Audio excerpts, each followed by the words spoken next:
I get a lot of questions about my Discovery, so I figured I should make a quick video outlining everything I've done to it. It's obviously not heavily modified, but it is pretty capable, and it has a certain understated charm that I think people seem to like.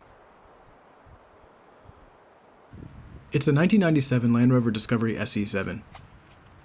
SE was the highest trim level at the time, so it has fake wood trim inside, which is very luxurious. It also has two separate AC systems for the front and rear part of the cabin, and heated seats that somehow still work. The 7 means that it has these hilarious seats in the back, and technically seats 7 people. Technically.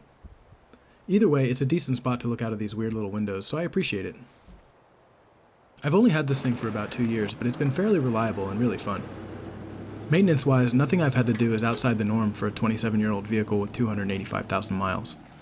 I've replaced the radiator, water pump, and all the coolant hoses, the alternator, and the rear differential. Everything else I've done has just been for the sake of upgrading.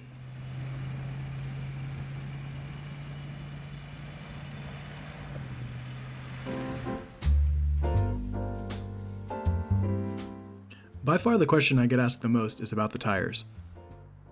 These are BFG KM3 mud terrains in the 255/85R16 size. That equates to roughly 33 by 10 inches, and in my opinion, is probably the best all-around tire size on a lifted Discovery 1. You can get away with a 33-inch tire on stock gearing, and since they're so skinny, you aren't putting a ton of stress on the drivetrain. Overall, it's a great tire size. The only downsides are that the tire selection is very limited, and you'll need to trim your fenders a bit. This move where you cut a small portion off the rear of the fender is called a camel cut, because that's what they did to the Discoveries that they used in the Camel Trophy back in the 90s. It just allows for proper articulation with larger tires. To fit the 33s, I had to do this to the rear portion of the front and rear fenders. The wheels are some basic steel 16x7s with 0mm of offset. The stock wheels have an offset of 33mm, so these stick out, you guessed it, 33mm further. It's hard to beat the look of a steel wheel on an early Discovery.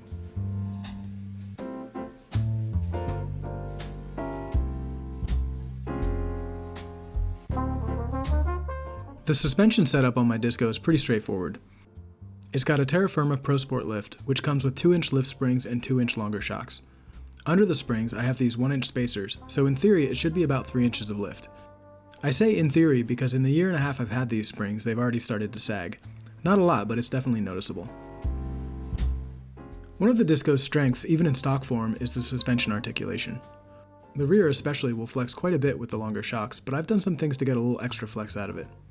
First, I put these dislocation cones in the springs. These allow the spring to drop out of its upper seat so the wheel can have more down travel and then relocate back into the seat. There's debate about whether this actually adds traction since the wheel has very little weight on it when it's in this position. I think something's better than nothing, and it seems to work pretty well. The front also has the lift springs and longer shocks, but no dislocation cones. Front flex is pretty limited by virtue of it being a radius arm configuration compared to the 3-link in the rear. I made a set of lowered shock towers which should allow more down travel at the front, but I haven't installed them yet. Lifting a solid axle vehicle introduces negative caster, making high-speed driving feel super sketchy. To combat that, I installed these Terra Firma 6-degree radius arms, which should bring the caster closer to stock specs. The only other thing I've done to the suspension is remove both sway bars. This is actually a pretty standard suspension setup for these trucks. There's obviously room for improvement, but for a daily driver that can also hit some trails, it's perfect.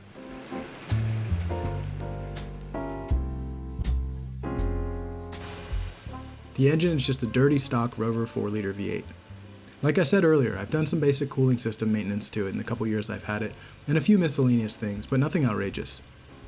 So far it hasn't suffered from the slip cylinder liners that these are known for. I think that problem affects the later 4.6 engines a lot more than the 4 liters.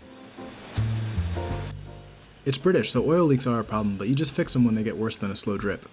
Honestly, I think this engine gets a bad rap. It's an all-aluminum V8 that sounds pretty good and will last a while if maintained. This one has right around 285,000 miles. That said, it's pretty gutless and I've been doing a lot of research on LS swap options. A nice 5.3 with a more modern 6-speed auto would be my preference. The transmission is a 4-speed automatic and an LT230 transfer case with the center diff lock is bolted to the back. The differentials, however, are not stock. The rear is a Terra Firma TF450 E-locker and the front is an Ashcroft ATB. A 437 gear set was also added when I did the differentials. All that made a huge difference in the way this thing works. The gearing makes it feel pretty much like it did with the stock tire size, and the locker in the rear is an absolute game changer. I have some other videos outlining that work in detail if you're interested.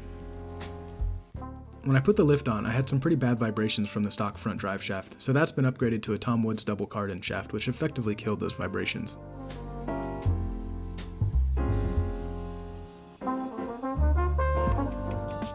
The front bumper is a Britpart Discovery 2 bumper, which in my experience fits a Discovery 1 pretty well. In addition to adding some protection, it also provides a spot for a winch. That's a Badlands ZXR 12000 from my favorite store, Harbor Freight. I replaced the wire winch line with a synthetic one, but I can't really comment on how it works since I haven't really had to use it yet. I also have a Terra Firma swivel recovery point on there. The sliders are also from Terra Firma, but I added the tubing.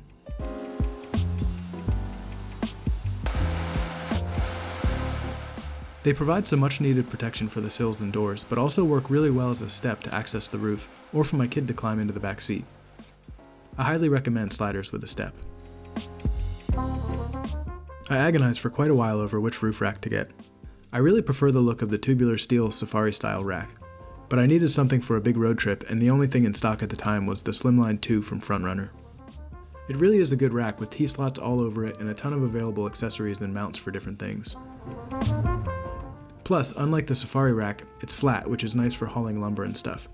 So yeah, maybe I would have preferred a more period correct rack, but this one works really well and is probably lighter anyway. I think the last thing worth talking about on the Disco is the application of these decals. I absolutely love the way they take a truck that kind of straddles the line between 90s and early 2000s design and fully anchor it to the older aesthetic. From what I could tell, these decals were only offered on the earliest Discovery 1s, so my 1997 never would have come with them, but no one would ever accuse me of being a rivet counter anyway. These came from Zen Graphics, which is a decal company in the UK. So I think that about does it for a quick run through of the project so far. I wanted to get all this info into a video now because I'm planning a bunch of changes to the Disco that might make it a little less relatable to a lot of people. Stay tuned for updates on that, and as always, thanks for liking, sharing, or subscribing. At the time of publishing this, your support has afforded me nearly half a tank of gas. If I get a full tank, maybe I can go make some cooler videos.